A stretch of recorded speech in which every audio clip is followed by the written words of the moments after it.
Welcome to This Explainer. If you're a focused learner trying to figure out how on earth we're supposed to find real, verified facts in 2026, well, you are in the exact right place. We are literally witnessing a tectonic shift in how knowledge workers, researchers, and pretty much everyone else actually seeks out information.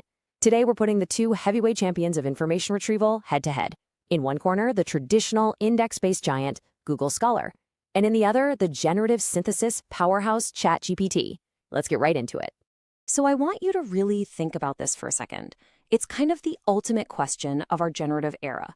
When you need a verified, undeniable fact, not just a brainstormer or a quick summary, but the absolute truth, which tool do you actually trust? A few years ago, the answer was completely obvious. But today, the lines are totally blurred. And to understand why we're facing this, frankly, crisis of truth, we have to understand how these tools are fundamentally built from the ground up. Okay, let's dive into this. The massive divergence in how these two tools perform really just comes down to their architecture. ChatGPT represents a synthesis-based paradigm. Listen to this. It doesn't actually know effects. It uses probabilistic token prediction. It basically just guesses the next most likely word to construct a narrative that mimics human expertise. It's like a highly advanced autocomplete. Google Scholar, on the other hand, uses a retrieval-based approach. It acts as an automated crawler, indexing the global scholarly record like a giant, highly structured library. You type in a keyword and it hands you the exact document. So one predicts and the other retrieves. Section 1. The illusion of AI confidence. Unmasking the synthesis machine. Now, because ChatGPT is a prediction engine, its fluency can perfectly mask factual errors. It's quite literally built to sound confident, even when it is entirely 100% wrong. And this leads to a really critical failure mode that you absolutely need to be aware of. It's called citation hallucination. Because the model is operating on probability instead of actually looking up a database, it frequently engages in probabilistic confabulation. It literally generates fake citations that look absolutely flawless. I mean, we're talking realistic author names, believable journal titles, even fully formatted DOIs. But if you actually try to click them, they lead absolutely nowhere. The AI is simply filling in the blanks with plausible-sounding fabrications because it lacks the specific training data to know the real answer. So how common is this really? 19.9%. Let that sink in.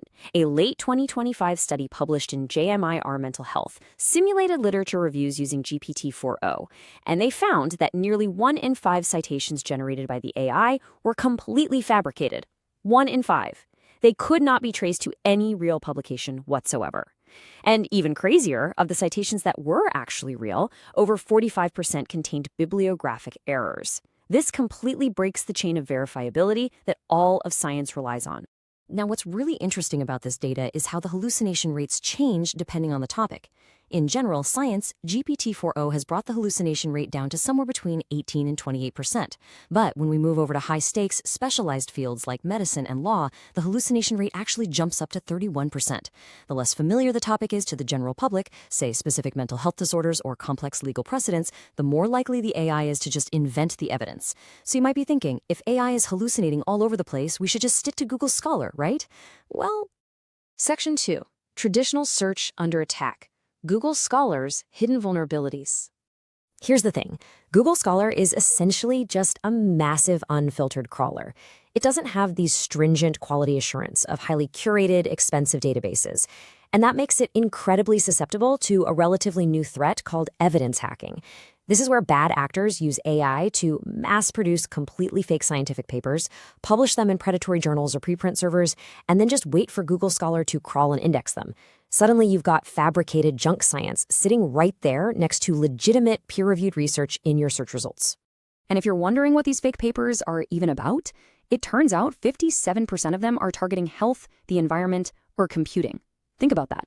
These are high-stakes topics that are already super susceptible to disinformation campaigns. If you are fact-checking a controversial environmental policy or some new public health claim using Google Scholar, there is a very real risk that you're citing an AI-fabricated document that was deliberately planted there to manipulate the consensus. But wait, it gets worse. Even when you do manage to find genuine, high-quality research on Google Scholar, you almost always run into a massive roadblock, the paywall plateau. By 2025, the average monthly cost just to get past an academic journal paywall hit over $200. And for market research, it is absolutely staggering. We're talking over $1,500 a month. This severe economic barrier literally blocks 82% of users from accessing verified, peer-reviewed data. So Google Scholar might index the gold standard of human knowledge, but for most people, it is locked tightly away. Section 3. The productivity quality paradox. Speed versus accuracy. So let's recap for a second.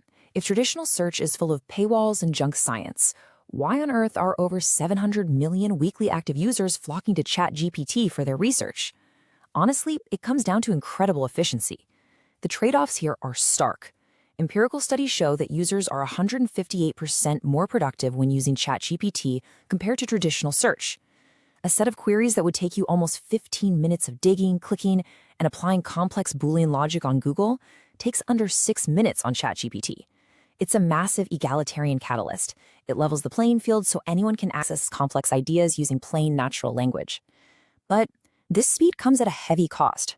It creates this dangerous over-reliance where we just accept beautifully formatted answers without ever taking the time to cross-validate the facts. And there's another often hidden cost to all this speed: 10x. According to a report by Goldman Sachs, a single ChatGPT query uses nearly 10 times the electricity of a traditional Google search. As we rapidly shift toward using AI for everyday fact-checking, the environmental impact of the massive data centers powering these models is just surging. It's something we really have to keep in mind. Section 4. The human-in-the-loop solution. Merging efficiency with rigor. So what does this all mean for you? How do you actually get to the truth? Well, here is the plot twist. ChatGPT and Google Scholar? They aren't actually competitors. They are two halves of a modern fact-checking workflow. The primary technical fix trying to merge them right now is called RAG, or Retrieval Augmented Generation. Instead of letting the AI just guess the answer from its massive training data, RAG forces the AI to first run a search query, retrieve real documents, and then summarize them.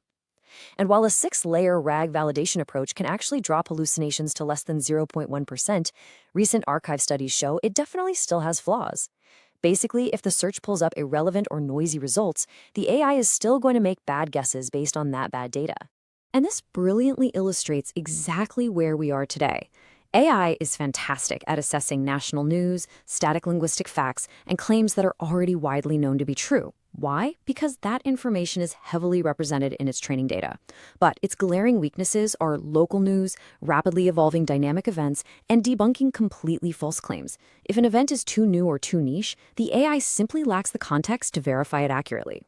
Which means the ultimate workflow for 2026 absolutely demands your active participation. Step 1. Use ChatGPT for brainstorming, structural outlining, and synthesizing those complex theories. Step 2. Switch over to Google Scholar and traditional search to retrieve the primary sources, verify the specific data points, and pull the actual citations. And Step 3. Human verification. You must audit the final output, actively watching out for evidence hacking and those sneaky AI hallucinations. I absolutely love this quote from the recent research.